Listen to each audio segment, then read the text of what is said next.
You will hear a media studies tutor giving a lecture about news sources.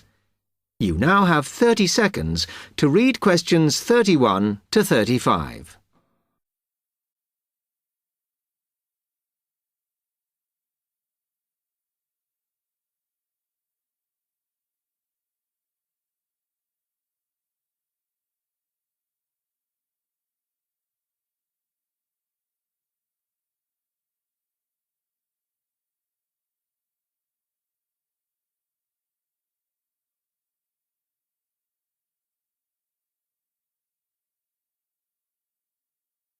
Okay, now many of you will have heard about the predicted death of newspapers, as people increasingly access the TV and the Internet for their news.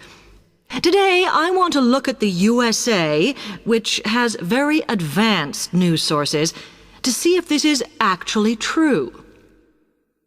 In the USA, the main news sources without doubt are TV, the Internet, and the press. That is, traditional newspapers.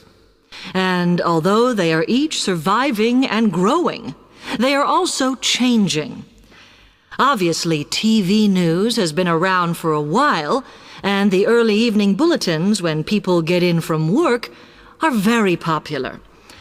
I suppose we traditionally think of the morning newspaper arriving on our doorstep with the daily news. Interestingly, this is not borne out by the statistics, which show that readership in the U.S. is much higher when people have time to relax, when they're not working, especially on Sundays.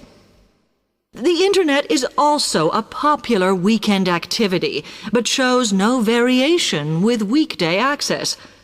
So people are using the different sources in different ways.